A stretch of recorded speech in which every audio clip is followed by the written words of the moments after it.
दोस्तों, भगवद गीता में भगवान श्री कृष्ण जी कहते हैं कि अवश्यमेव भोक्तव्यम कृतम कर्म शुभाशुभम न भुक्तम क्षीयते कर्म जन्म कोटि शतैर्पि।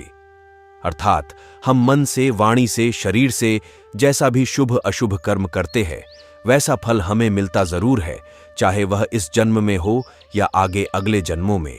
दुनिया की कोई भी शक्ति मेरे द्वारा किए गए कर्म के मिलने वाले फल को निष्फल नहीं कर सकती। सरल शब्दों में कहे तो व्यक्ति को अपने किए हुए शुभ और अशुभ सभी कर्मों के फल अवश्य ही भोगने पड़ते हैं। नीतिशास्त्रकारों ने मनुष्य के कर्म करने की तुलना किसान के साथ की है। वह कहते हैं कि जिस प्रकार एक किसान अपने खेत में जिस फसल का बीज बोता है वही बीज फसल के रूप में किसान काटता है। इस सिद्धांत के विरुद्ध न कभी आज तक हुआ है और न कभी आगे होगा। इसलिए कहावत प्रसिद्ध है कि बोए पेड़ बबूल के तो आम कहां से हुए। यही व्यवस्था ईश्वर के द्वारा बनाई गई सृष्टि में मनुष्यों के ऊपर लागू होती है। ईश्वर ने मनुष्य को कर्म करने के लिए स्वतंत्र रखा है। मनुष्य जैसा चाहे कर्म कर सकता है। अच्छे या बुरे कर्म मनुष्य की विवेक शक्ति के ऊपर निर्भर करते हैं। इंसान अपने जीवन में जैसे जैसे कर्म करता जाता है वैसे वैसे ही उसके जीवन का निर्माण होता जाता है। परंतु भगवान ने व्यक्ति को केवल कर्म करने की स्वतंत्रता दी है। कर्म फल व्यवस्था ईश्वर के अधीन है। व्यक्ति जैसा कर्म करता है उसे वैसा ही फल प्राप्त होता है और यह निश्चित है, क्योंकि ईश्वर न्यायकारी है। ईश्वर मनुष्य द्वारा किए जाने वाले प्रत्येक कर्मों को जानने वाले हैं। ईश्वर के आगे किसी की भी सिफारिश नहीं चलती। इस कलयुग में तो लोग रिश्वत देकर अपना काम निकालते हैं, लेकिन भगवान को कोई रिश्वत नहीं दे सकता। इसीलिए ईश्वर को पूर्ण न्यायकारी कहा गया है। भगवान की अटल न्याय व्यवस्था से कोई भी आज तक ना तो बचा है और ना ही आगे बचेगा। इसलिए अच्छे कर्म करने वाला व्यक्ति डरता है। बुरा कर्म करने वाला व्यक्ति हर समय भयभीत होता है। उसके मन में सदैव यह शंका रहती है कि कभी मेरे बुरे कर्म सामने ना आ जाए। बुरे कर्म सामने आते ही उसे उन कर्मों का फल मिलना शुरू हो जाता है। परमात्मा द्वारा सभी प्राणियों को कर्म करने की स्वतंत्रता मिली है। कोई भी प्राणी कभी भी अपनी इच्छानुसार कैसा भी कर्म कर सकता है। इन कर्मों की आजादी के कारण ही जीवन में नयापन बना रहता है। यदि कर्म करने की आजादी ना हो तो जीवन में जीवन जैसा कुछ भी नहीं रहेगा। इसी आजादी के कारण मनुष्य पाप पुण्य या मुक्ति में गति कर सकता है। कर्मों की इस आजादी के कारण हर मनुष्य को अपना अपना फल मिलता रहता है और मनुष्य उसको भोगता रहता है। इसी कारण इस संसार में इतने अलग अलग सोच के लोग हैं। इसलिए भगवान श्री कृष्ण जी भगवद गीता में कहते हैं कि सभी प्राणी कर्म करने के लिए स्वतंत्र हैं। मनुष्य कई प्रकार के कर्म करता है, जिनमें अधिकतर कर्म बांधने वाले होते हैं। बांधने का अर्थ है अपना फल देकर व्यक्ति को जगत में फंसाए रखने वाले होते हैं, क्योंकि यह कर्म आसक्ति और अहंकार से किए जाते हैं। वही कुछ दूसरे प्रकार के कर्म होते हैं जिनमें हम कर्म तो करते हैं लेकिन उनका फल हमारे चित्त में इकट्ठा नहीं होता। ऐसे कर्मों को करने की तकनीक भगवान श्री कृष्ण बताते हैं कि कर्म ऐसे किया जाए कि उसके फल में आसक्ति ना रहे। इसलिए भगवान श्री कृष्ण कहते हैं कि तू इन कर्मों को मुझे अर्पित कर दे। यह एक ऐसी प्रक्रिया है जिसमें व्यक्ति के अंदर कर्म करने का अहंकार नहीं रहता और उस कर्म के फल की इच्छा भी नहीं रहती। इस प्रकार यह कर्म शुद्ध कर्म कहे जाते हैं, जो व्यक्ति को बांधते नहीं बल्कि मुक्ति पाने में सहायक होते हैं। भगवान यदि कह रहे हैं कि कर्म और कर्म फलों को मुझे अर्पित कर दे, तो इसका अर्थ भगवान हमारे कर्मों और फलों की आजादी पर अंकुश नहीं लगा रहे हैं, बल्कि कर्म करने की सही विधि हमको सिखा रहे हैं, जिससे कर्म भी हो जाए और वह कर्म हमें परेशान भी ना करे। हिंदू धर्म में ब्रह्म और विष्णु पुराण की कई मान्यताएं हैं। पुराणों के अनुसार माना जाता है कि कलयुग खत्म होने के बाद यह दुनिया समाप्त हो जाएगी। विष्णु पुराण में कलयुग के अंत से जुड़ी ऐसी कई बातें बताई हैं जिनसे पता चल जाएगा कि सृष्टि अपने अंत के करीब है। तो आइए दोस्तों, आपको बताते हैं कि गरुड़ पुराण के अनुसार जब कलयुग का अंत होगा तो इस सृष्टि में किस तरह के बदलाव आएंगे। बताया जाता है कि महाभारत युद्ध के समय कई लोग किसी कारणवश इस युद्ध में भाग नहीं ले पाए थे। वे सभी योद्धा युद्ध लड़ना चाहते हैं और अब उनकी वह इच्छा कलयुग के अंत में पूरी होगी, जब भगवान विष्णु जी के 10वें अवतार कल्कि अवतार का जन्म होगा। भगवान बलराम जी भी महाभारत युद्ध में भाग नहीं ले पाए थे। बलराम जी को ही जगन्नाथपुरी में बलभद्र के नाम से जाना जाता है। कलयुग के अंत में बलराम जी भी प्रकट होंगे और कलयुग के अंत में महाभारत का अधूरा युद्ध फिर से लड़ा जाएगा। ज्योतिष और पौराणिक ग्रंथों में युग का मान अलग अलग है। पौराणिक ग्रंथों के अनुसार 4 युग होते हैं: सतयुग, त्रेता युग, द्वापर युग और कलियुग। कहते हैं कि कलियुग के अंत में पाप अपने चरम पर होगा। वर्तमान में कलिकाल अर्थात कलियुग चल रहा है। ग्रंथों में इस कलियुग में क्या क्या होगा या घटित होगा यह सब लिखा गया है। यह भी है कि इस युग में जब कहीं भी प्रलय होगा तो सिर्फ हरि कीर्तन ही उसे बचाएगा। हमारे शास्त्रों में कहा गया है कि व्यक्ति जिस प्रकार का व्यवहार समाज के प्रति करता है उसके प्रति भी वैसा ही व्यवहार करना चाहिए। जो व्यक्ति हमारी संस्कृति, सभ्यता और धर्म का ही नाश करने पर तुला हुआ है, ऐसे दुष्टों का तो वध ही कर देना चाहिए। दोस्तों, आप अक्सर यह सुनते ही होंगे कि किसी व्यक्ति के साथ अचानक कुछ बहुत अच्छा हो गया या किसी के साथ कुछ बहुत बुरा हो गया, और जब हम किसी से उस अच्छी बुरी चीज के होने की वजह पूछते हैं तो वह लोग अक्सर यही कहते हैं कि सब उसके कर्मों का ही फल है। किसी के साथ कुछ अच्छा हुआ तो यानी उसने भी कभी ना कभी किसी के साथ कुछ अच्छा ही किया होगा, और यदि किसी के साथ कुछ बुरा हुआ तो उसने भी कभी ना कभी किसी के साथ कुछ बुरा ही किया होगा। दोस्तों, कर्मों के फल से कोई भी मनुष्य कभी नहीं बच सकता। आज नहीं तो कल हमारे कर्मों का फल हमें मिलता ही है। तो इस बात में कितनी सच्चाई है, इस वीडियो के माध्यम से हम इस बात को समझेंगे। पूरी बात को समझने के लिए दोस्तों इस वीडियो को अंत तक अवश्य देखें। वीडियो अच्छी लगे तो वीडियो को लाइक और चैनल को सब्सक्राइब अवश्य करें। दोस्तों, बहुत समय पहले की बात है। एक छोटे से गांव में एक गरीब व्यक्ति रहता था। उसका नाम भोला था। वह बहुत ही ईमानदार और मेहनती पुरुष था। एक दिन भोला अपने खेत में काम कर रहा था कि अचानक उसके हल में कुछ भारी सा पत्थर चुभा। वह पत्थर उठाने की बहुत कोशिश करता है, लेकिन वह पत्थर बहुत भारी था और भोला उसे उठा नहीं पाया। भोला ने सोचा कि वह दुकान पर जाकर यह पत्थर बेच देगा। जब वह दुकान पर पहुंचा तो दुकानदार ने उसे देखा और पूछा, हे भोला, इस पत्थर को तुम कहां से लाए हो? यह बहुत ही मूल्यवान पत्थर है। भोला ने सच बोलते हुए कहा, दुकानदार जी, मैंने इसे अपने खेत में पाया है। मैं इसे बेचना चाहता हूं क्योंकि मैं इस पत्थर के पैसों से अपने परिवार की जरूरतें पूरी कर सकता हूं। दुकानदार ने पत्थर की कीमत जानकर हैरानी से पूछा, भोला, क्या तुम जानते हो कि इस पत्थर की कीमत कितनी है?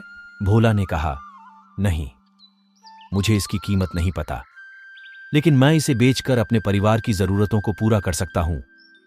दुकानदार ने भोला की ईमानदारी को देखकर उसे पत्थर का पूरा मूल्य दिया और कहा, भोला, तुम्हारी ईमानदारी के लिए मैं तुम्हारा साथी हूं। तुमने सच बोला और तुम्हारी ईमानदारी की कीमत बहुत महंगी है, क्योंकि कई लोग ऐसे होते हैं जो ईमानदार नहीं होते हैं और झूठ बोलते हैं।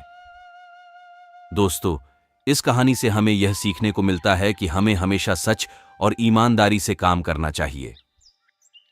सच्चाई और ईमानदारी की कीमत हमें अच्छे कर्मों के साथ अच्छे व्यक्ति बनने में मदद करती है। मनुष्य पूर्ण ज्ञानी नहीं है, इसीलिए वह कर्म फल को ठीक से न समझकर भाग्य को कोसता रहता है। विधि के विधान के अनुसार कर्मों का फल कब, कैसे, कहाँ और किस रूप में मिलता है, यह कोई पहले से नहीं बता सकता, लेकिन यह तो तय है कि अच्छे कर्मों का अच्छा फल जरूर मिलता है और बुरे कर्मों का बुरा फल। दोस्तों, एक रोहित नाम का एक अनाथ बच्चा था। उसके माता पिता बचपन में ही चल बसे थे। उसके ननिहाल और पिता की तरफ से भी कोई नहीं था। उसके ना तो कोई आगे था ना कोई पीछे। वह अनाथालय में रहा और पला बड़ा। वह पढ़ने में बहुत ही होशियार था। जब वह बड़ा हुआ तो उसे आर्मी में नौकरी लग गई और वह एक अधिकारी बन गया। अब वह सेना के साथ ही रहता, कभी भी घर वापस नहीं आता, क्योंकि उसका कोई था नहीं। उसने शादी भी नहीं की थी। उसे जितनी पगार मिलती थी वह सब बचा लेता था। वह आर्मी के कैंटीन में खाता था और वहीं पर रहता था, तो उसका खर्चा भी लगभग ना के बराबर था। तो हम कह सकते हैं कि उसने आज तक जितनी पगार पाई सब बचा ही लिया था। उसी कैंटीन में सूरजमल नामक एक सेठ आता था, जो कैंटीन के सामान का छोटा सप्लायर था। बहुत दिन हो गए दोनों को एक दूसरे को जानते पहचानते। एक दिन सूरजमल ने कहा, रोहित, आपके पैसे बैंक में रखे हैं, मुझे व्यापार में लगाने को दे दो, मैं तुम्हें अच्छा मुनाफा करके दूंगा। तब रोहित ने साफ मना कर दिया। रोहित ने कहा, मुझे इतना ज्यादा पैसे का लालच नहीं है, जो सरकार ने दिया है वह मेरे खाते में पड़ा है, कभी जिंदगी में जरूरत पड़ी तो इस्तेमाल करेंगे, नहीं तो कोई बात नहीं।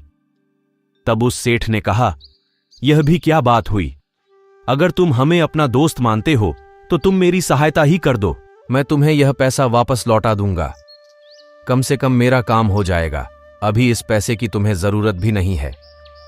बात तो तुम सही कह रहे हो, पर आप पैसा वापस करोगे इसकी क्या गारंटी है? तब सेठ ने कहा, मैं कसम खाकर कहता हूं, धोखा नहीं दूंगा। रोहित ने कहा, सेठ जी, लोग तो पैसे के लिए क्या क्या कर देते हैं, पर कोई बात नहीं, चलिए मैं आपकी बात को मान लेता हूं, कम से कम आपका तो भला हो जाएगा। सेठ ने मुस्कुराते हुए धन्यवाद कहा और रोहित को गले लगा लिया। पैसा लेने के बाद सेठ जब भी आता, रोहित को बहुत बहुत धन्यवाद देता। सेठ का व्यापार रोहित के पैसों से बढ़ रहा था। आमदनी दिन दुगनी रात चौगुनी हो रही थी। आमदनी बढ़ने के साथ अब सेठ की नीयत में बेईमानी आ चुकी थी। वह सेठ अब पैसा ना लौटाना पड़े उसका बहाना ढूंढता रहता। इसी बीच बॉर्डर पर पड़ोसी देश के साथ युद्ध शुरू हो गया और रोहित को भी जाना पड़ा। जहां युद्ध हो रहा था वो इलाका काफी दुर्गम था। वहां पहुंचने का एकमात्र रास्ता घोड़े से पहुंचने का था। रोहित एक कुशल घुड़सवार भी था। उसे जो घोड़ी मिली वो बिगड़ैल थी। रोहित घोड़ी की पीठ पर बैठते ही घोड़ी सरपट दौड़ने लगी। रोहित उसे काबू में करने की जितनी कोशिश करता वो अपनी गति और तेज करती जाती। रोहित ने लगाम पूरी ताकत से खींचा। घोड़ी का मुंह कट चुका था, पर पता नहीं आज यह बिगड़ैल घोड़ी कुछ भी सुनने को राजी नहीं थी।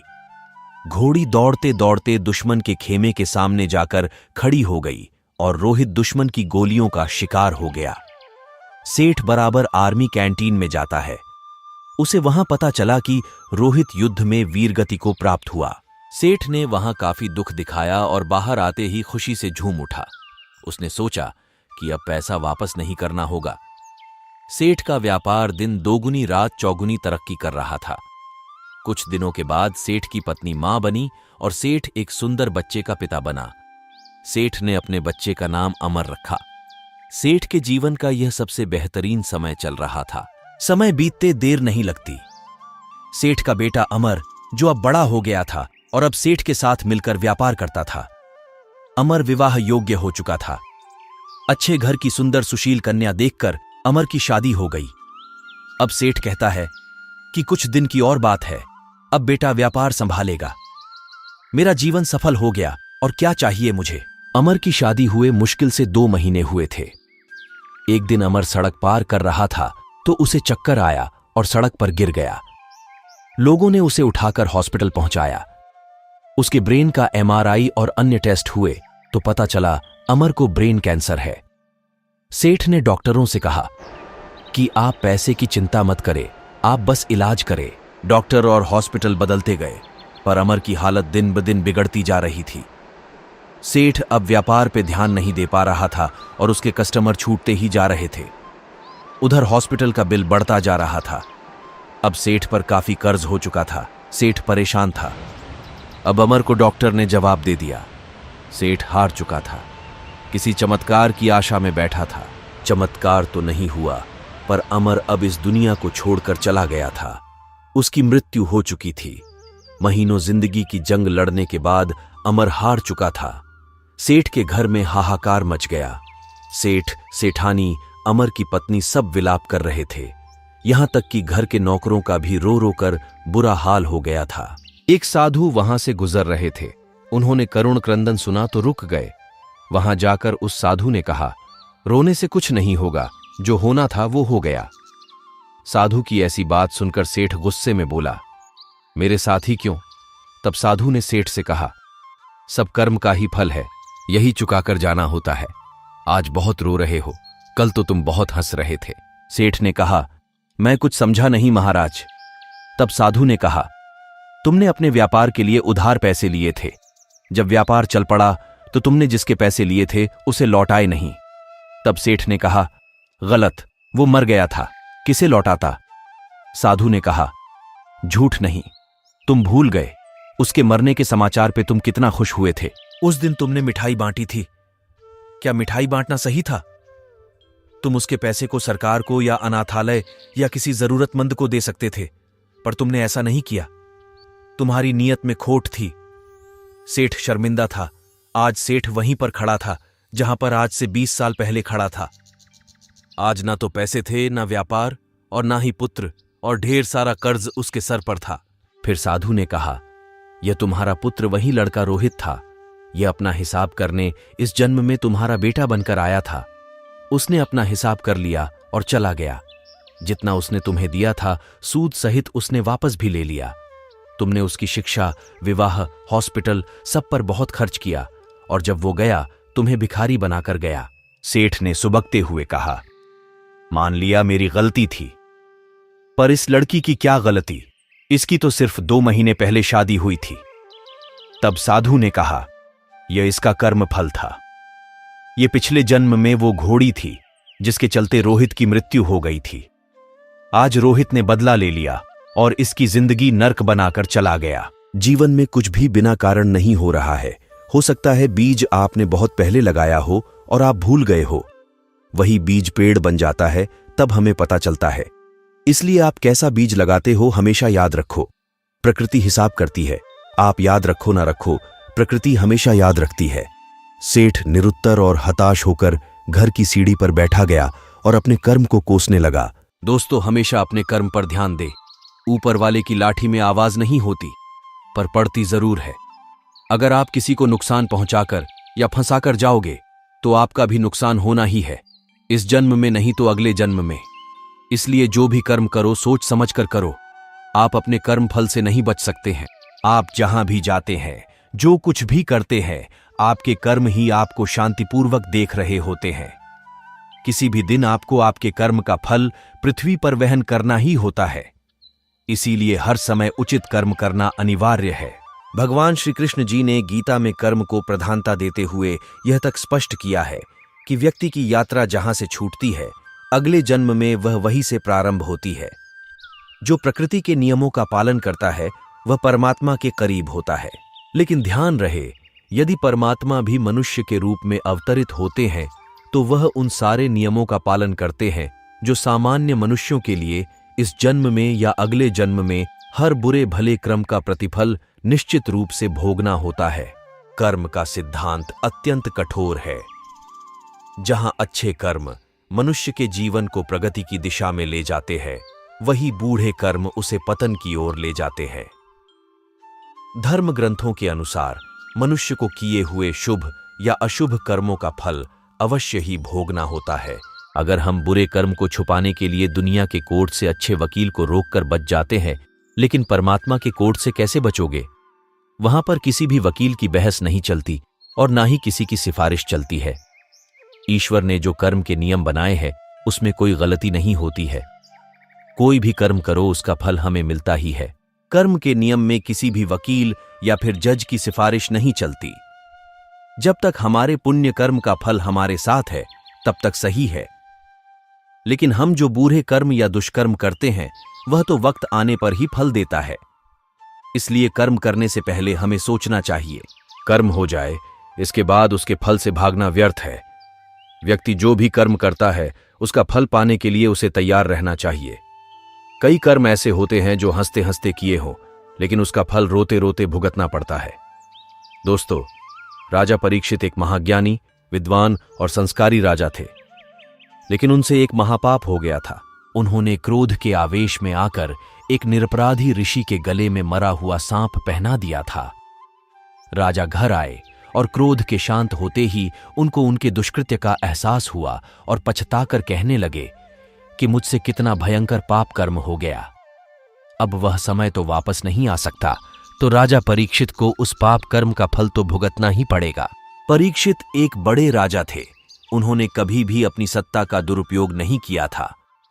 राजा परीक्षित ने अपनी की हुई भूल को स्वीकार किया और खुद को दंडित करने के लिए कहा कि मेरा बल, सुख, समृद्धि सब कुछ ब्राह्मण ऋषि के क्रोधाग्नि में जल जाए, जिससे मेरे दिमाग में किसी को दुख या क्षति पहुंचाने का विचार न आए। राजा परीक्षित जी अपने पाप कर्म का फल भुगतने के लिए तैयार थे। उन्होंने कभी भगवान से कोई सिफारिश नहीं की और ना ही अपने राजा होने का घमंड किया। उन्होंने तो ईश्वर से अपने पापों का दंड मांगा, जिसके उदाहरण से भविष्य में कोई राजा क्रोध के आवेश में या फिर अपने राजाशाही के घमंड में आकर ऐसा दुष्कृत्य न करे। इस प्रकार राजा परीक्षित अपने कर्म से भागे नहीं और परिणाम भुगतने के लिए तैयार रहे। अगर वह भागने की कोशिश करते तो भी कर्म अपना फल दिए बिना नहीं रहता। सरल शब्द में कहे तो कर्म का अर्थ होता है क्रिया। हम जो भी कार्य करते हैं वह कर्म कहलाता है। खाना पीना, नहाना, सोना, जागना, चलना भागना, देखना सुनना, बोलना, सोचना ना सोचना, सांस लेना, नौकरी करना, जीना मारना आदि, इन तमाम शारीरिक और मानसिक क्रियाओं को कर्म कहा जाता है। कर्म के 3 भाग है: क्रियमाण कर्म, संचित कर्म और प्रारब्ध कर्म। मनुष्य सुबह जगता है तब से लेकर रात को सोने तक वह जो कर्म करता है वह क्रियमाण कर्म कहलाता है। मनुष्य अपने पूरे जीवन में जो कर्म करता है वो तमाम क्रियमाण कर्म कहलाता है। जो क्रियमाण कर्म करता है वो अवश्य फल देता है, उसके बाद ही वो शांत होता है।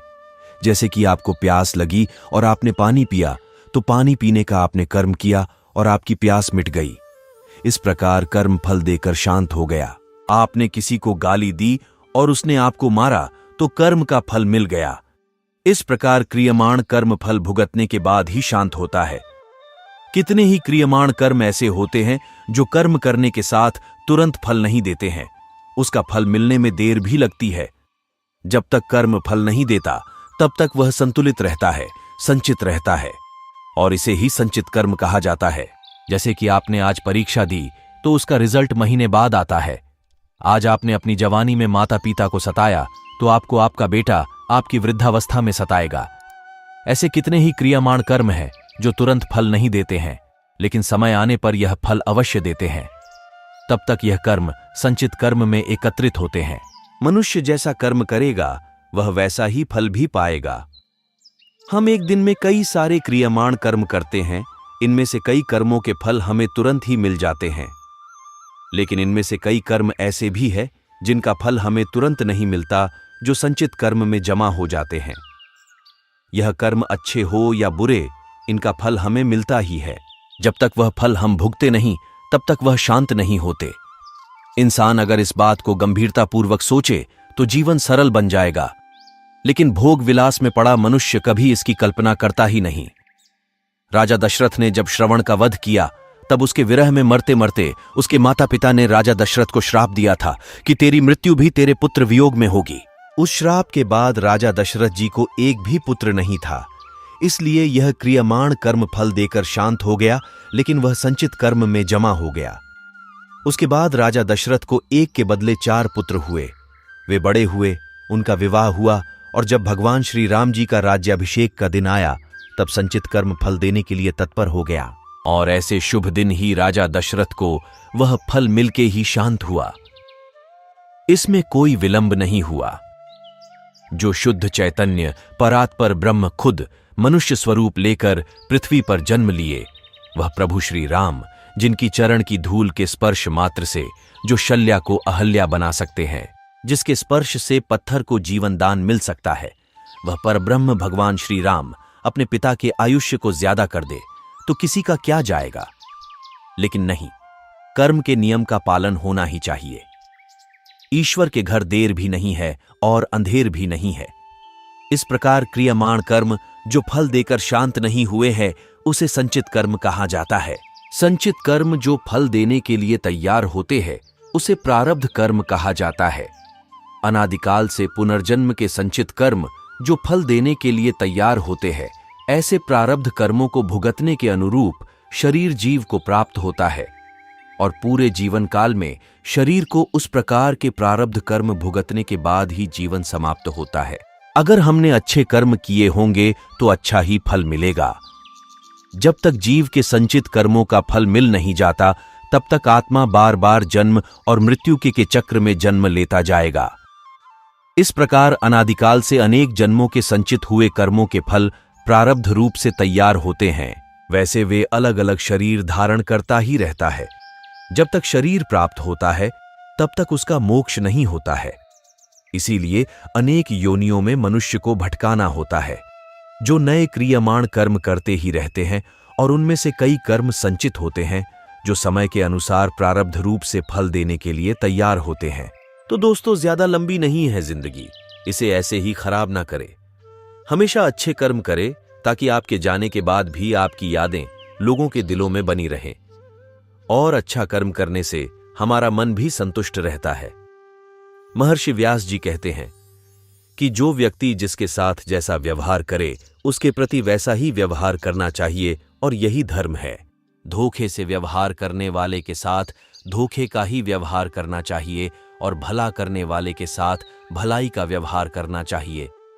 इस प्रकार धर्मशास्त्रों एवं वेदों में दुष्टों की निंदा की गई है और यथापूर्वक व्यवहार करने का आदेश दिया गया है। भगवत गीता में भगवान श्री कृष्ण जी कहते हैं कि हमारा भाग्य हमारे ही अतीत के कर्मों का फल है। उसी तरह हम आज जो कर्म कर रहे हैं वो हमारे आने वाले भविष्य को निर्धारित करेंगे। इसीलिए हमें हमेशा अच्छे कर्म करने चाहिए ताकि हमें इसका फल भी अच्छा ही मिले। भगवत गीता में कहा गया है कि आप किसी का भाग्य नहीं बदल सकते हैं, लेकिन अच्छी प्रेरणा देकर उसका मार्गदर्शन तो कर ही सकते हैं। श्री कृष्ण कहते हैं, शांति, सौम्यता, मौन, आत्मसंयम और पवित्रता, यह पांचों चीजें मन को अनुशासित करती हैं। हर व्यक्ति में यह सारे गुण होने चाहिए, तभी वह सत्य के मार्ग पर चल सकता है। गीता में भगवान श्री कृष्ण कहते हैं, उनके कर्जदार और वफादार हमेशा रहिए जिन्होंने आपके बुरे समय में आपका साथ दिया। अंजाम की खबर तो अंगराज कर्ण को भी थी, लेकिन बात तो मित्रता निभाने की थी। श्री कृष्ण के अनुसार जीवन में कभी मौका मिले तो सारथी बनना स्वार्थी नहीं। अहंकार मनुष्य से वह सब करवाता है जो अंत में उसी के विनाश का कारण बनता है। इसलिए मनुष्य को जितनी जल्दी हो सके अपना अहंकार त्याग देना चाहिए। श्री कृष्ण कहते हैं, कर्म वो फसल है जिसे मनुष्य को हर हाल में खुद काटना ही होता है। इसलिए हमेशा अच्छे बीज बोए ताकि फसल अच्छी हो। गीता कर्मवाद को महत्व देती है, लेकिन वह यह संदेश देना चाहती है कि कर्म की हानि लाभ में उलझने के बाद मनुष्य के कर्म की गति धीमी हो जाती है और वो धीरे धीरे लक्ष्य को अपने से दूर कर देता है। इसीलिए कर्म की गति अनवरत चलती रहे, मंद ना पड़े। इसीलिए ही भगवान श्री कृष्ण ने अर्जुन को यह महान संदेश दिया था कि आप चिंता किए युद्ध करते रहो, कौन हारेगा कौन जीतेगा यह सब परिस्थिति के आधार पर अपने आप तय हो जाएगा। यही बात हमारे जीवन में भी पूर्ण रूप से लागू होती है। अगर हम सब सभी चीजों का फायदा नुकसान देखकर उस काम को करना ही बंद कर दे तो अंत में क्या होगा? हम सबको पता है कि इस संसार में कोई भी प्राणी या वस्तु अजर अमर और स्थायी नहीं है। ये सब जानते हुए भी हम सब कर्म क्यों करते हैं? क्योंकि इस संसार की व्यवस्था सुचारू रूप से और बिना बाधा के अराजकता की स्थिति में आए बिना सुचारू रूप से चलती रहे। हमारे माता पिता ने हमें जन्म दिया और अगर वो यह बात सोचने लग जाते कि पता नहीं यह वृद्धावस्था में हमारा सहारा बनेगा या नहीं, तो हो सकता था वो हमें इस धरती पर लाने का इरादा भी बदल सकते थे। लेकिन उन्होंने अपना कर्म किया और फल ईश्वर के हाथ में दे दिया। तभी हम इस धरती पर आ पाए और ईश्वर चाहेंगे तो हम उनकी अच्छी सेवा भी कर पाएंगे। भगवत गीता के अनुसार पुनर्जन्म भी होता है, हम भूल जाते हैं। हम किसी भी योनि में जा सकते हैं। जो भोग योनियां हैं उनमें परेशान होने पर आत्महत्या तक का अधिकार नहीं होता है। एक बैल कितना भी परेशान हो जाए वह अपनी मर्जी से मर भी नहीं सकता। जो भी किया है भोगना ही होगा। किसी ने बहुत अद्भुत बात कही है कि अगर आंखें सचमुच हमेशा के लिए बंद होने से पहले खुल जाए तो जिंदगी सुधर जाती है। दोस्तों, अगर हम कुछ कर्म ही नहीं करते तो हमारा जीवन ही व्यर्थ है और हम मेहनत से काम करेंगे तो उसका फल अवश्य मिलेगा। दोस्तों, मेहनत से ही सफलता प्राप्त होती है। अगर मेहनत ही ना की जाए तो आपको सफलता कहां से मिलेगी? तुम्हें मेहनत करनी होगी, मतलब मेहनत करनी ही होगी। आपको ईमानदारी से प्रयास करने होंगे। अगर आप कहते हैं कि परिणाम अच्छा नहीं आया तो आपको खुद से पूछना होगा कि क्या हमारे प्रयास में कोई कमी है। दोस्तों, पुराणों में कहा गया है कि जो कुछ भी हमें मिलता है, माता पिता, भाई बहन, पति पत्नी, बहू बेटे, ये सब हमारे पिछले जन्म के आधार पर ही हमें मिलते हैं। लोगों से इस जन्म में हमारा रिश्ता है। ये वही लोग हैं जिससे हमारा कभी ना कभी कोई रिश्ता जरूर था, कोई हिसाब किताब था, जिसे पूरा करने के लिए ईश्वर हमें धरती पर भेजते हैं। दोस्तों, एक बार किसी गांव में एक किसान अपने परिवार के साथ रहता था। उसकी पत्नी और वह बहुत ही नेक विचारों के इंसान थे। उनकी एक बेटी भी थी जो कि अपाहिज थी। किसान और उसकी पत्नी दोनों ही अपनी बेटी को अपाहिज देखकर बहुत दुखी रहते थे। उन्होंने अपनी बेटी के पांव का इलाज भी करवाया, परंतु कोई फायदा नहीं हुआ। इसलिए किसान और उसकी पत्नी दोनों ही अपनी बेटी की सेवा करते थे। उसके पैरों की मालिश करते हैं, उसे अपने हाथों से खाना खिलाते थे। पर किसान यह सोचकर हमेशा परेशान रहता था कि उसके बाद उसकी बेटी का क्या होगा, उसका ध्यान कौन रखेगा। किसान के गांव के पास दूसरे गांव में एक प्रसिद्ध संत महात्मा रहते थे। किसान अपनी पत्नी के साथ उन संत महात्मा की सेवा करने जाते थे और उनके उपदेश सुनते थे और वहां पर आए हुए लोगों की बहुत सेवा करते थे। एक दिन जैसे ही संत महात्मा जी का प्रवचन खत्म हुआ, तब किसान ने कहा, हे संत महात्मा, मैं और मेरा परिवार आपकी और लोगों की बहुत सेवा किया करते हैं। कभी किसी का बुरा नहीं करते हैं और धर्म के मार्ग पर चलते हैं और सच्चे मन से भगवान की पूजा आराधना करते हैं। फिर भी हमारी बेटी अपाहिज क्यों पैदा हुई? उसे ऐसा देखकर हमें बुरा लगता है। किसान की अब बात सुनकर संत महात्मा ने अपने नेत्र बंद कर दिए और कुछ समय बाद वापस अपने नेत्र खोले और कहा कि मैंने तुम्हारा पूर्व जन्म देख लिया है और यह सब तुम्हारे पूर्व जन्म के पापों का फल है। संत महात्मा बोले, पूर्व जन्म में तुम अपनी पत्नी और अपने बेटे बहू के साथ रहते थे।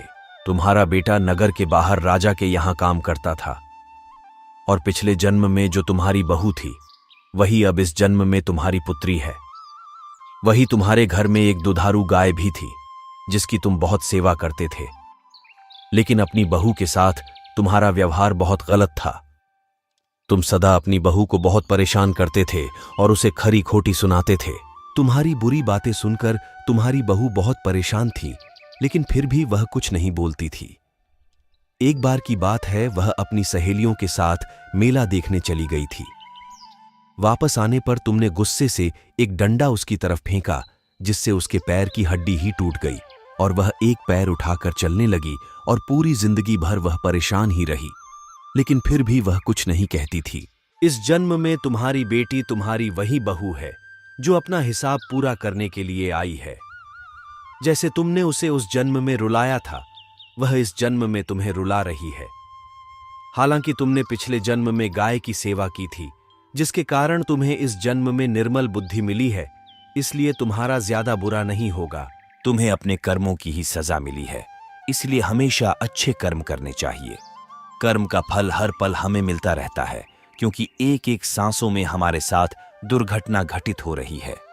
वह हमारे कर्मों का परिणाम ही है। कर्म के कारण ही हम सांस ले पा रहे हैं। किसी की सांस अभी अभी खत्म हो चुकी होती है। कर्म हमारी काया तो उसका फल हमारी परछाई है। दोनों सदा साथ साथ ही रहते हैं। कर्म के कारण ही कोई आसानी से सांस ले पाता है, तो कोई दमा में दम घुटता महसूस करता है। कर्म का फल हमें सोते, जागते, उठते, बैठते भोगना ही पड़ता है। कर्म का कुछ फल तो तुरंत ही मिलता है, तो कुछ कर्मों के फल के लिए जन्मों जन्मों तक इंतजार करना पड़ता है। जैसे किसी ने आग में हाथ डाला तो तुरंत ही जल जाएगा, उसके लिए कल या परसों नहीं लगेगा। किंतु आपने अगर किसी को बेतहाशा सताया है, किसी को तंग किया है, तो हो सकता है उसी जन्म में उसका फल ना मिले, लेकिन देर से ही सही इसका दुष्परिणाम आपको भुगतना ही पड़ेगा। इसके फल से कोई बच नहीं सकता, चाहे ईश्वर का अवतार भगवान श्री राम ही क्यों ना हो। उन्होंने बाली को छुपकर मारा था। इसके परिणाम स्वरूप वे श्री कृष्ण अवतार में उसी बाली के हाथों मरे जो शिकारी के रूप में आया था। यदि आपने किसी की मदद की है, तो ईश्वर वह मदद आप तक किसी न किसी माध्यम से कई गुना करके लौटा देंगे। ना ही अच्छा कर्म बैठता है और ना ही बुरा कर्म। यहां तक कि हमें मानसिक कर्मों की सजा भी मिलती है। इसीलिए कहा जाता है, जैसे गाय का बछड़ा सैकड़ों गायों के बीच अपनी मां को ढूंढ लेता है, वैसे ही कर्म अपने कर्ता को उसी तरह ढूंढ लेता है। व्यक्ति कर्म करने से कभी छुटकारा नहीं पा सकता है। यदि आपने किसी का लिया हुआ पैसा वापस नहीं लौटाया, तो किसी जन्म में नौकर या पालतू जानवर बनकर उनकी सेवा और चाकरी करेंगे, पर हिसाब तो पूरा होकर ही रहेगा। किसी का भला चाहा है तो वह भी आपकी किस्मत के कांटे कब दूर कर देगा आप समझ ही नहीं पाएंगे। अतः सेवा, दान, परोपकार जैसे पुण्य कर्म ही हमारे कर्म बंधनों को काटते हैं।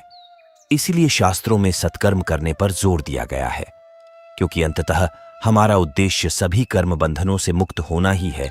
और जब हम कर्म का सिद्धांत समझेंगे तभी हम इस जन्म मरण के चक्र से बाहर आ पाएंगे। हर कर्म का फल अलग अलग मिलता है, अर्थात बुरे कर्म के फल अच्छे कर्म के फल से निरस्त नहीं। कुछ कर्मों जैसे दैनिक दिनचर्या के कर्मों के फल तो साथ के साथ ही मिल जाते हैं, परंतु कुछ कर्मों के फल संचित हो जाते हैं और कुछ समय पश्चात इसी जन्म में या फिर आने वाले जन्मों में प्रारब्ध के रूप में मिलते हैं। वर्तमान में किए जाने वाले कर्म क्रियमाण कर्म कहलाते हैं। ऐसे क्रियमाण कर्म जिनके फल साथ के साथ नहीं मिलते वे संचित कर्म कहलाते हैं, और संचित कर्म प्रारब्ध के रूप में विभिन्न योनियों में भोगे जाते हैं और क्रमशः निरस्त होते जाते हैं। सबसे अंत में जीव पुनः बचे हुए कर्मों को प्रारब्ध के रूप में लेकर मनुष्य योनि में आता है। अन्य योनियों और मनुष्य योनि में यह अंतर है कि जबकि अन्य योनियों में जैसे जैसे कर्म भोगे जाते हैं वे निरस्त होते जाते हैं, परंतु मनुष्य योनि में प्रारब्ध कर्म भोगे जाने पर निरस्त तो होते हैं, परंतु हर भोगा जाने वाला कर्म नए कर्म पैदा करता जाता है। दरअसल मनुष्य योनि में भोगा जाने वाला कर्म आरंभ में क्रियमाण कर्म होता है, जो फिर संचित और प्रारब्ध कर्म का स्रोत बनता है। इस प्रकार यह चक्र युग युगांतर तक चलता रहता है, जब तक जीव को मोक्ष प्राप्त नहीं हो जाता, अर्थात जब तक वह जन्म मरण के चक्र से छूट नहीं जाता। संक्षेप में मोक्ष का भी जिक्र कर लेते हैं, क्योंकि मोक्ष भी तो हमारे द्वारा किए जाने वाले कर्मों के ऊपर निर्भर होता है। जब जीव मनुष्य के पाप और पुण्य दोनों प्रकार के कर्म फल शून्य हो जाते हैं, तब वो मोक्ष का सुपात्र बन जाता है। भगवत गीता और ब्रह्म विद्या शास्त्र में कहा गया है, जब हम कर्म निष्काम भाव से करते हैं तो हमें उन कर्मों के फलों को भोगना नहीं पड़ता। इसका यह अर्थ है कि मनुष्य योनि में यदि हमारे प्रारब्ध कर्मों को भोगने का तरीका निष्काम होगा, प्रारब्ध कर्म तो निरस्त हो जाएंगे, परंतु नए कर्म नहीं मिलेंगे, अर्थात ना तो संचित होंगे और ना ही नया प्रारब्ध बनेंगे। निष्काम कर्म अर्थात स्वयं को ईश्वर का दास समझते हुए ईश्वर के वचनों के अनुसार अपने कर्तव्य निभाना, परंतु उनके फल की इच्छा ना रखना। तो दोस्तों, ज्यादा लंबी नहीं है जिंदगी, इसे ऐसे ही खराब ना करे।